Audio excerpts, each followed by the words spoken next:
Hey guys, it's William. Welcome back to another video. Before we get on with the video, as you can probably tell by the title, we will be hosting our very first channel giveaway to give back for all the awesome times this community has made me happy and cared for.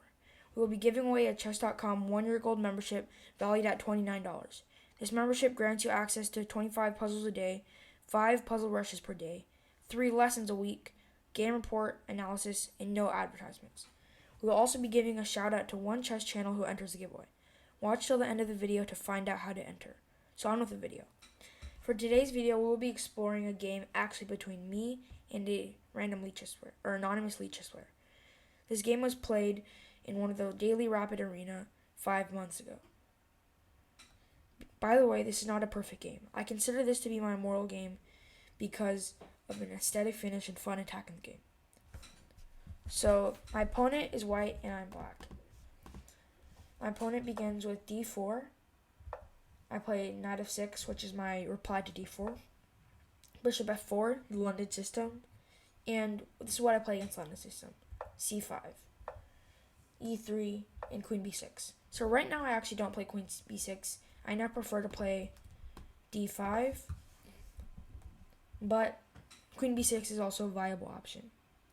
So queen b6, b3. Now this is the first mistake of the game.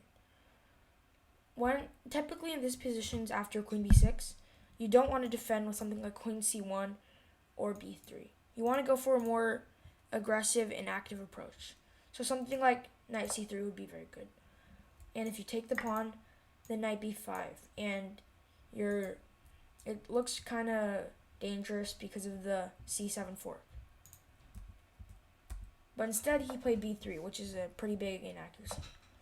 So I developed with knight c6, c3, cx d4, ex d4, and g6. This is probably not the best way to develop. I probably should have developed first with something like d6 to develop my light square bishop. But, okay. Knight f3, developing. d5, putting a pawn in the center. Knight bd2, bishop g7, bishop d3. Bishop g4, castles, knight h5, going after the dark sword bishop, bishop g5, and h6. Now bishop h4. He probably should have played bishop e3. He probably should have played bishop e3 to put his bishop on the diagonal with my queen and also keep the bishop pair. But instead he plays bishop h4, which is not very precise. So g5, bishop g3, and knight g3. I'm getting the bishop pair, which would prove to be very vital. hg3 and queenside castle. I want to start an attack because I played this a while ago and I really like to attack. Let's just say that. Queen c2, putting the queen in the diagonal with the king and also making a battery. h5. Right now I'm sacking a pawn.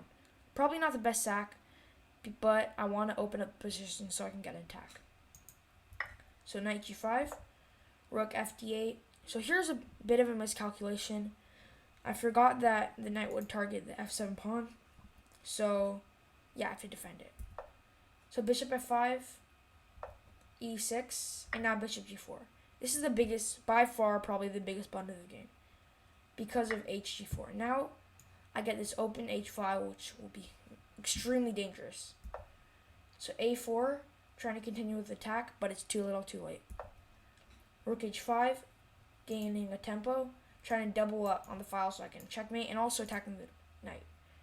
And now this move looks pretty normal. a5, but there's a huge problem with it. So Gotham Chess makes videos on, and he always says this in his videos, danger levels, right? I'm attacking the knight, and he's attacking the queen, and a queen is worth more than a knight, so it should be good, right? Wrong. Rook h8. And now my rooks make a battery and also threaten checkmate in one if they take my queen.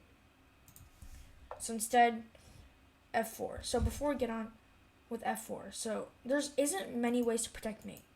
The best move to protect mate is knight h3, but obviously this looks terrible because you hang your knight. But I guess it's the most resilient way because if you actually take the knight, then obviously your queen hangs. So you don't want to do that. This is one way that you could lose the game very fast. But it's obviously still losing after something like queen c7. my opponent played f4, which looks like a perfectly normal move, but it's not. So pause the video and try to find the best move for black, which gives black mate in 3. Congratulations to those of you who found the move. The move that you should play is queen d4. So let's just play that. Queen d4, and there's only 2 illegal moves. Rook f2 and cx d4. If rook f2, then rook h1 is mate. And it's the same idea. After takes, then bishop takes, rook f2, and rook h1. But the move I played, I regret this a lot, was bishop d4. The same thing, but obviously it's not as pretty. So after takes, queen takes, rook f2, and rook h1. So, yeah. I played the line that looked without the queen sacrifice, which is something that you guys shouldn't do. If it's the same exact thing, just do the queen sacrifice, so you can have bragging rights with your friends. So back to the giveaway. All you have to do is leave a like on this video, subscribe to this channel for awesome chess content, and comment down below with any video suggestions or game recommendations with hashtag giveaway. And if you also want to be part of the chess YouTuber shoutout, please put hashtag chess. So that's the end of the video, guys. And I'll see you next time.